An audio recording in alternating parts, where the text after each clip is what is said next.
শুরু হচ্ছে রেডিও তেহরানের বাংলা সংবাদ। রেডিও তেহরান শুরু হচ্ছে বিশ্ব সংবাদ।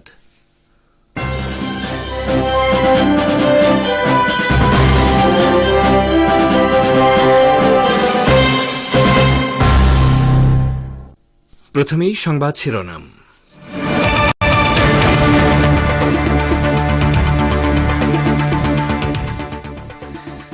প্রতিরোধ সংগ্রাম জীবিত আছে এবং জীবিত থাকবে।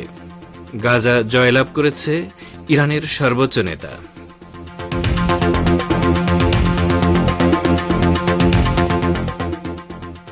এবার 4 ইসরায়েলি নারী সেনার বিনিময়ে মুক্তি পেতে যাচ্ছে 200 ফিলিস্তিনি। হামাসের বিরুদ্ধে ব্যর্থতার দায় মাথায় নিয়ে ইসরায়েলি সেনা প্রধানের পদত্যাগ।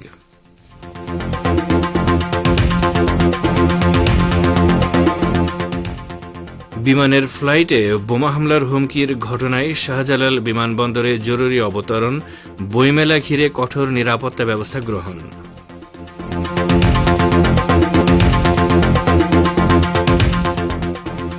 এবং ভারতের অর্থনীতিকে চাঙ্গা করতে এবং মধ্যবিত্তকে স্বস্তি দিতে আসন্ন বাজেটে আয়করে ছাড়ের ঘোষণা দিতে পারেন অর্থমন্ত্রী।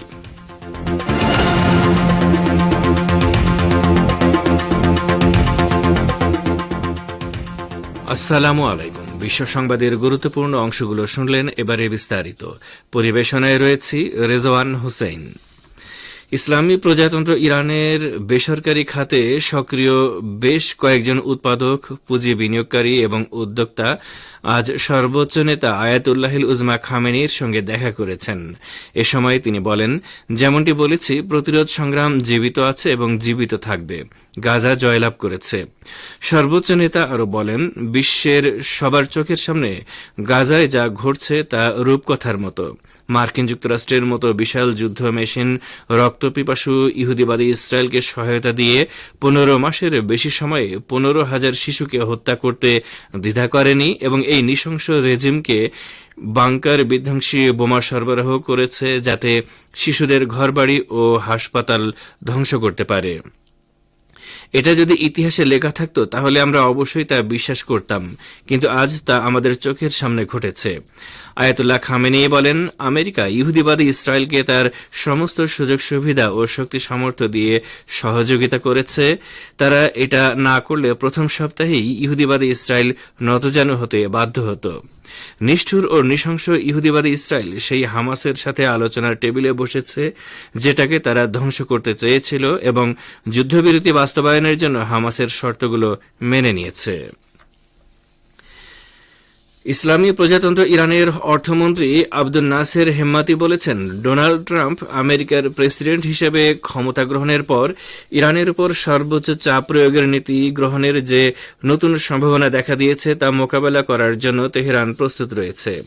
এ ধরনের পরিস্থিতি মোকাবেলায় প্রয়োজনীয় পরিকল্পনা নেওয়া হয়েছে। গতকাল ইরানের রাষ্ট্রীয় টেলিভিশন চ্যানেলে দীর্ঘ সাক্ষাৎকারে হেম্মাতি এসব কথা বলেছেন। তিনি বলেন, 2016 থেকে 2020 সাল পর্যন্ত ডোনাল্ড ট্রাম্প আমেরিকার প্রেসিডেন্ট থাকাকালীন যে নিষ্ঠুর ও কঠোর চাপ প্রয়োগের নীতি গ্রহণ করেছিলেন তার অভিজ্ঞতা ইরানের আছে এবং কিভাবে এই চাপ মোকাবেলা করতে হয় ইরান তা জানে। অর্থমন্ত্রী হেম্মাতি বলেন, ট্রাম্পের প্রথম মেয়াদে ইরানের তেল বিক্রির অর্থের পরিমাণ 700 থেকে 800 কোটি ডলারে নেমে গিয়েছিল, কিন্তু তেহরান তা ম্যানেজ করতে সক্ষম হয়েছিল এবং মার্কিনিরা তাদের প্রতিশ্রুত ঘোষণা অর্জনে ব্যর্থ হয়।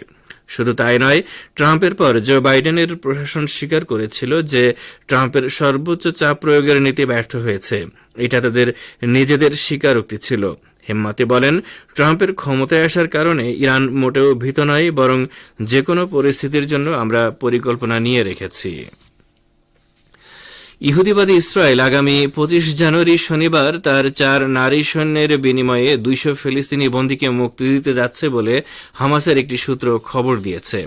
ফিলিস্তিনের ইসলামী প্রতিরোধ আন্দোলন হামাসের বন্দী গণমাধ্যম বিষয়ক দপ্তরের কর্মকর্তা নাদের ফাখুরি গতকাল গাজায় এই তথ্য জানিয়েছেন। তিনি বলেন, ইসরায়েলের সঙ্গে ফিলিস্তিনি প্রতিরোধ আন্দোলনগুলোর যুদ্ধবিরতি চুক্তির প্রথম ধাপের দ্বিতীয় অংশের বাস্তবায়ন শুরু হবে 25 জানুয়ারি।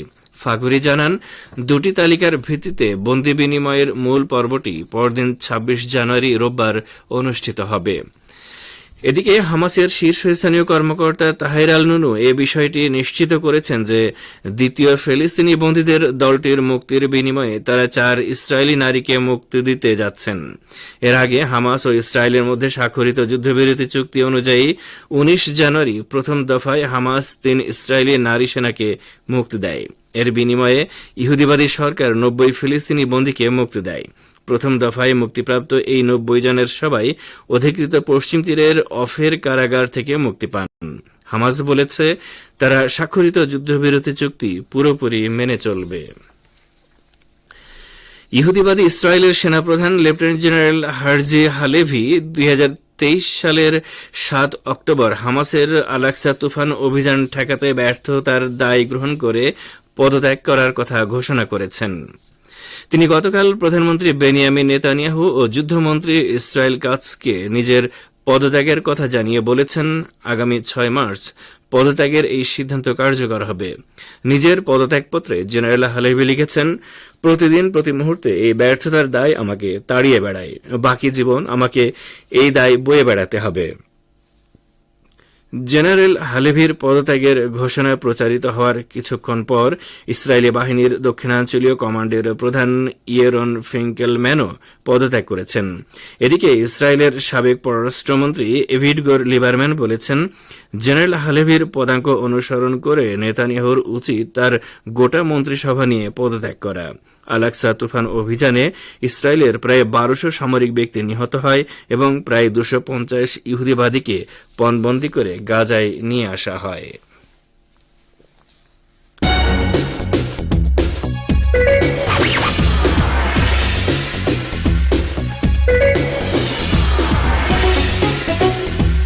রেডিও তেহরান, খবরের সঙ্গে 24 ঘন্টা। ভিজিট করুন আমাদের ওয়েবসাইট parstoday.ir/dn।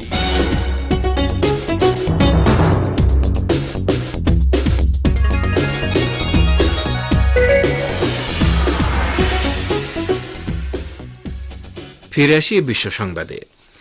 ইতালির রোম থেকে ঢাকায় আসার পথে বিমান বাংলাদেশ এয়ারলাইন্সের একটি ফ্লাইটে বোমা হামলার হুমকি দেওয়া হয়েছে। আজ সকাল 8:50 ফ্লাইটটি ঢাকার হজরত শাহজালাল আন্তর্জাতিক বিমানবন্দরে জরুরি অবতরণ করেছে। বিমানবন্দর থানার ভারপ্রাপ্ত কর্মকর্তা তাসলিমা আক্তার আজ সকাল 10:15 দিকে সংবাদ মাধ্যমকে এই তথ্য জানান। তিনি বলেন, ফ্লাইটটিতে তল্লাশি চালিয়ে এখন পর্যন্ত কোনো বোমা পাওয়া যায়নি, তবে তল্লাশি এখনো চলছে। এদিকে আসন্ন অমর 21শে বইমেলা 2025 উপলক্ষে ঢাকা মেট্রোপলিটন পুলিশ পর্যাপ্ত নিরাপত্তামূলক ব্যবস্থা গ্রহণ করা হয়েছে বলে জানিয়েছেন ডিএমপি কমিশনার শেখ মোহাম্মদ সাজ্জাদ আলী। বুধবার সকালে ডিএমপি হেডকোয়ার্টার্সের সম্মেলন কক্ষে আসন্ন বইমেলা উপলক্ষে সার্বিক নিরাপত্তা, আইনশৃঙ্খলা ও ট্রাফিক ব্যবস্থাপনা সংক্রান্ত ডিএমপির সমন্বয় সভায় সভাপতির বক্তব্যে একথা বলেন তিনি। সমন্বয় সভায় সকলকে স্বাগত জানিয়ে সভাপতির বক্তব্যে ডিএমপি কমিশনার বলেন, প্রতি বছরই অমর 21শে বইমেলার আয়োজন করে বাংলা একাডেমি কর্তৃপক্ষ। ফেব্রুয়ারি মাস জুড়ে বাংলা একাডেমি ও সোহরাওয়ার্দী উদ্যান প্রাঙ্গণে চলবে অমর 21শে বইমেলা। আপনারা বিশ্ব সংবাদ শুনছেন রেডিও তেহরান থেকে, আর প্রচারিত হচ্ছে শর্টওয়েভ 25 মিটার ব্যান্ডে। ফেব্রুয়ারি মাসের প্রথম দিনেই বাজেট পেশ করবেন ভারতের অর্থমন্ত্রী নির্মলা সীতারমণ।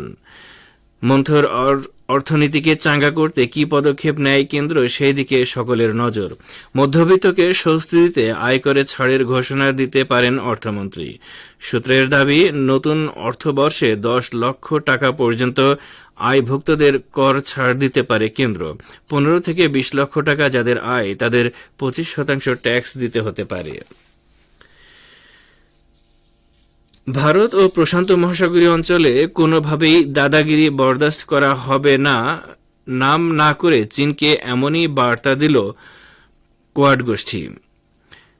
ডোনাল্ড ট্রাম্প সরকারের প্রথম দিনেই ওয়াশিংটনে বৈঠকে বসেছিল কোয়াডের বৈঠক। এরপর যৌথ সাংবাদিক বৈঠক থেকে নাম না করে চীনকে বার্তা দেওয়া হয়েছে এই বলে যে কেউ যদি ভারত ও প্রশান্ত মহাসাগরীয় অঞ্চলের স্বাভাবিক অবস্থার বিঘ্ন ঘটায় তবে তা সহ্য করা হবে না। পাশাপাশি বৈঠক শেষে ভারতের পররাষ্ট্রমন্ত্রী এস জয়শঙ্কর জানান, কোয়াডের বৈঠকের পর স্পষ্ট বার্তা দেওয়া হয়েছে যে বর্তমান কঠিন পরিস্থিতিতে বিশ্বের ভালোর জন্য কাজ করবে কোয়াড। ওয়াশিংটনে বৈঠক শেষে পররাষ্ট্রমন্ত্রী জয়শঙ্কর বলেন, ট্রাম্প প্রশাসনের শপথের কয়েক ঘণ্টার মধ্যে এই বৈঠক অত্যন্ত গুরুত্বপূর্ণ।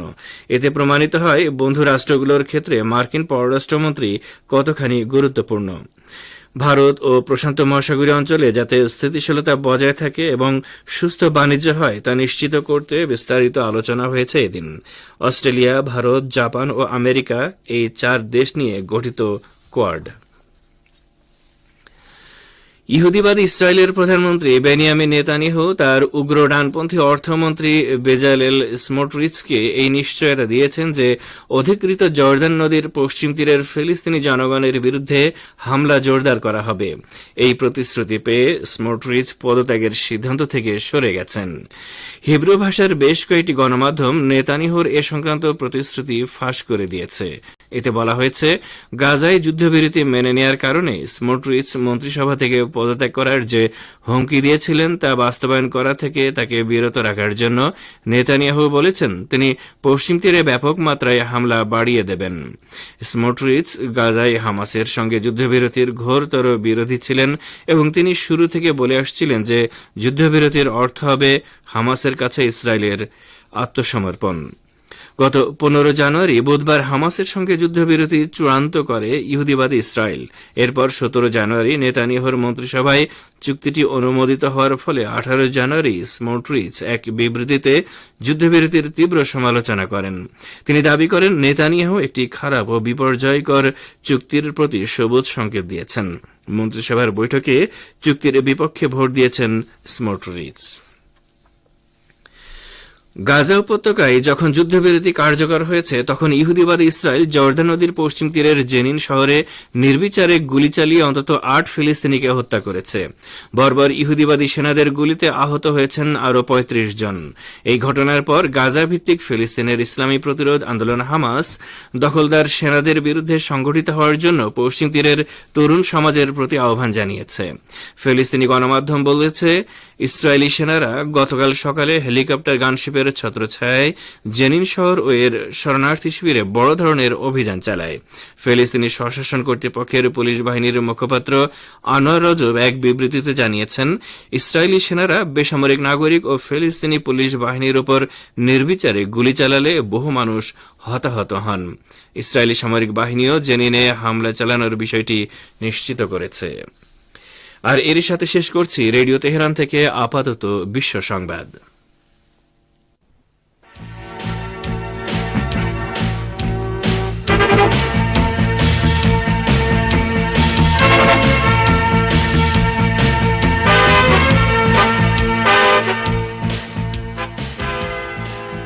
বিশ্ব সংবাদ শুনলেন রেডিও তেহরান থেকে। এবারে আমন্ত্রণ জানাচ্ছি সংবাদ ভাষার অনুষ্ঠান দৃষ্টিপাতে।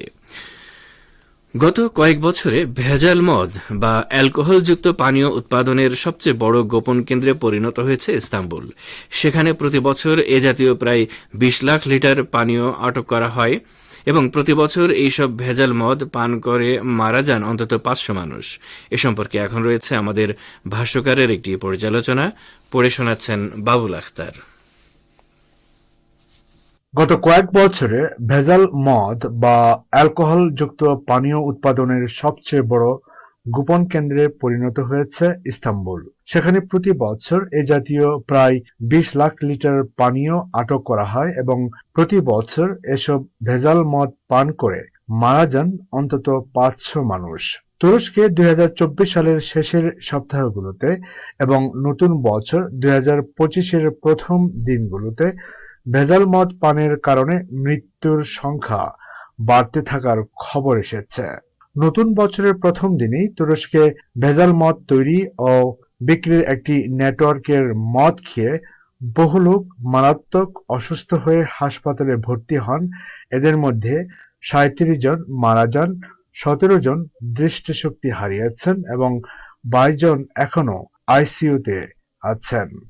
বিশেষজ্ঞরা বলছেন, প্রতি বছর দেশটিতে এই খাতে মৃতের সংখ্যা অন্তত 500 জন এবং দিনকে দিন পরিস্থিতি শোচনীয় হচ্ছে। এছাড়া বছরের পর বছর ধরে এই জাতীয় ভেজাল মদের চালান গোপনে প্রতিবেশী দেশগুলোতে পাচারের চেষ্টা করে আসছে কোনো কোনো অসাধু ও অপরাধী চক্র। গত কয়েকদিনে ইস্তাম্বুলের বাইরামপাশা এলাকায় একটি বাড়িতে তল্লাশি চালিয়ে 11,000 বোতল নকল বা ভেজাল মদ আবিষ্কার করা হয়, যার প্রাথমিক মূল্য 1 কোটি লিরা। এদিকে বুরসা শহরেও এক ভিলা বাড়িতে তল্লাশি চালিয়ে মদ তৈরির ভূগর্ভস্থ অবৈধ কারখানা আবিষ্কার করা হয়। এখানে 5 টনেরও বেশি মদ বাজারে পাঠানোর জন্য প্যাকেটজাত করা হয়েছিল। তুরস্কের রাজধানী আঙ্কারা শহরে নতুন খ্রিস্টীয় বছর শুরুর মাত্র একদিন আগে পুলিশের 4টি পৃথক অভিযানে আটক করা হয় 30,000 লিটার ভেজাল মদ ও মদ তৈরির উপকরণ বা সাজ সরঞ্জাম। এসবের প্রাথমিক মূল্য ছিল $10 লাখ বেশি। তুরস্কের স্বরাষ্ট্র মন্ত্রণালয় জানিয়েছে, ভেজাল পানীয় তৈরির সঙ্গে জড়িত 55 জন উৎপাদককে আটক করা হয়েছে। তাদের কারখানা ও যন্ত্রপাতি বা সাজ সরঞ্জামও আটক করা হয় 26টি প্রদেশে পুলিশের অভিযান চালিয়ে। তুরস্কের কৃষি মন্ত্রণালয় অ্যালকোহল মেশানো পানীয় তৈরির কারখানাগুলোর মধ্যে শীর্ষস্থানীয় একটি কারখানার নাম প্রকাশ করেছে, যে কারখানা জনগণের স্বাস্থ্য নিয়ে প্রতারণাময় খেলা খেলে এসেছে। কিন্তু বিখ্যাত এই কারখানাটি বলেছে, বোতল, ট্রেডমার্ক ও অন্য সবকিছুই সঠিক হলেও এর ভেতরের উপাদানগুলোর সঙ্গে আমাদের কোনো সম্পর্ক নেই। দৃশ্যত এক গোপন মাফিয়া চক্র আমাদের কারখানার শত শত খালি বোতল সংগ্রহ করতে সক্ষম হয় এবং এসব বোতল তারা ভেজাল পানীয় দিয়ে পূর্ণ করেছে আমাদের বদনাম করার জন্য। আর এই খবর থেকে বোঝা যায়, তুরস্কের সবচেয়ে ভালো বা জনপ্রিয় ব্র্যান্ডগুলোর পণ্য রপ্তানির শত শত কোটি ডলার আয় হুমকির মুখে রয়েছে। তুর্কি স্বরাষ্ট্রমন্ত্রী আলী ইয়ারলিকায়া মাদকদ্রব্য, অস্ত্র ও মানব পাচারে জড়িত মাফিয়া চক্রগুলোর বিরুদ্ধে পূর্ণ শক্তি ও পুলিশ বাহিনী ব্যবহার করার পরও এখনো আরো বাড়তি পুলিশ অভিযানের নির্দেশ দিতে বাধ্য হয়েছেন। ভেজাল মদ উৎপাদনের বিরুদ্ধে তুর্কি কর্তৃপক্ষ সক্রিয় হয়ে উঠেছে জনস্বাস্থ্য রক্ষার লক্ষ্য নিয়ে, যদিও এর আসল কারণ হলো প্রথমত ভেজাল মদ পানজনিত কারণে মৃত্যুর খবর প্রকাশের ফলে তুর্কি পর্যটন শিল্প ক্ষতিগ্রস্ত হচ্ছে এবং দ্বিতীয়ত তুরস্ক একটি মুসলিম রাষ্ট্র হওয়া সত্ত্বেও তুর্কি সরকার বিপুল অর্থ আয় করে থাকে পানীয় উৎপাদন ও বিক্রির খাত হতে, কিন্তু ভেজাল মদ উৎপাদন এর রাজস্ব আয়ের পথও বন্ধ করছে।